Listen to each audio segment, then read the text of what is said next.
आप देख रहे हैं बिहार की धरती का खबरी द खबरीलाल। जहानाबाद में जन सुराज पार्टी के वरिष्ठ नेता और प्रदेश कोर कमेटी के सदस्य अभिराम शर्मा ने आज प्रेस कॉन्फ्रेंस कर चुनाव आयोग द्वारा पार्टी को स्कूल बैग चुनाव चिन्ह आवंटित किए जाने का स्वागत किया।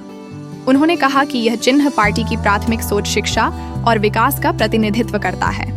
अभिराम शर्मा ने बताया कि पार्टी के 5 मुख्य संकल्पों में सबसे पहला और अहम संकल्प है बिहार के बच्चों के लिए बेहतर शिक्षा व्यवस्था सुनिश्चित करना।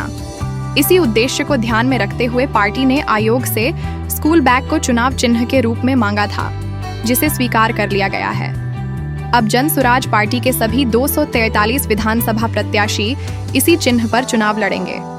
उन्होंने कहा, हमारा लक्ष्य अगले 3 महीने में इस चिन्ह को हर घर, हर व्यक्ति तक पहुंचाना है। यह चिन्ह केवल एक प्रतीक नहीं, बल्कि बिहार को बदहाली से बाहर निकालने का रास्ता है। अभिराम शर्मा ने कहा कि अब समय आ गया है कि जनता नेता के चेहरे पर नहीं, बल्कि अपने बच्चों के भविष्य को देखकर वोट दे। उन्होंने अपील की कि बिहार से गरीबी और बेरोजगारी को मिटाने का एकमात्र रास्ता शिक्षा है और शिक्षा का प्रतीक है स्कूल बैग।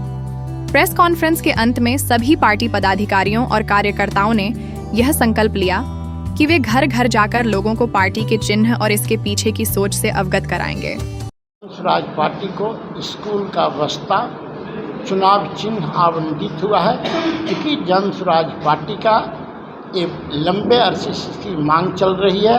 इसके लिए चुनाव आयोग को सर्वप्रथम हम लोग पार्टी की ओर से धन्यवाद देता हूँ। और क्या तैयारी है?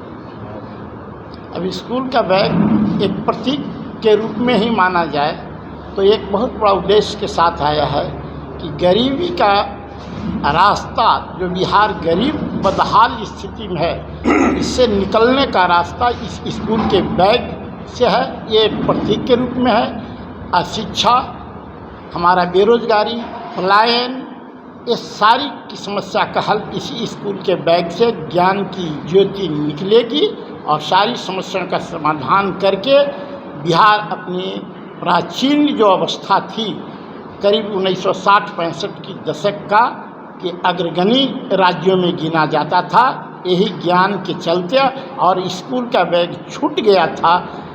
इसके जगह पर बिहार के बच्चों के पीठ पर हमारा बोझा डाल दिया गया था, जो आज स्कूल का बैग पुनः हम लोग इसको उठाए हैं और ये बिहार का ये मुद्दा सभी पार्टियों का बन चुका है। जन स्वराज ने यह आवाज़ उठाया, शिक्षा का, बेरोजगारी का, ये पलायन का, ये निकलने का सारे पार्टियां इस पर अब बात कर रही है। इसलिए जन स्वराज का उठाया गया मुद्दा बिल्कुल तार्किक और प्रासंगिक है बिहार के हित में।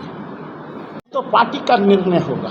हम एक जन स्वराज पार्टी का मजबूत कार्यकर्ता हूँ और उसी उद्देश्य के साथ लगा हुआ हूँ।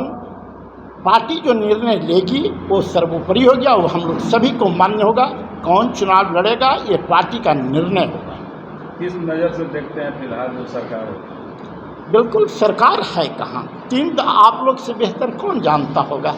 3 दशकों से जो स्थिति है बिहार का, कहीं कोई चर्चा आज तक शिक्षा पर नहीं हो रही है। क्योंकि यदि बिहार को बचाना है तो शिक्षा को बचा लो, और शिक्षा बच गया तो हमारे और किसी भी चीज़ की आवश्यकता नहीं है। सारी समस्या का हल यही शिक्षा है, यह सभी को ज़रूरत है। क्योंकि जन स्वराज पार्टी के आजकल देख रहे होंगे आप कि हमेशा बांटने का प्रक्रिया चल रही है। समाज को बांटो मत। जन स्वराज पार्टी का एक ही उद्देश्य है, जोड़ो। सारे लोगों को हम लोग जोड़ रहे हैं और यही एक माध्यम है, शिक्षा एक माध्यम है, जिसे अमीर को भी चाहिए, गरीब को भी चाहिए, हिंदू को भी चाहिए, मुस्लिम को भी चाहिए, पिछड़ा को, अति पिछड़ा, अनेक्स्टेड 1, अनेक्स्टेड, ये कितना बांटोगे समाज को। जोड़ने के लिए आओ। जन स्वराज पार्टी ने यह पहल किया है कि कैसे जोड़ा जाए बिहार को, और जोड़ के सशक्त राज्यों की, अग्रगणी राज्यों की श्रेणी में कैसे बिहार को हम खड़ा कर सकें। आप देख रहे हैं बिहार की धरती का खबरी द खबरीलाल।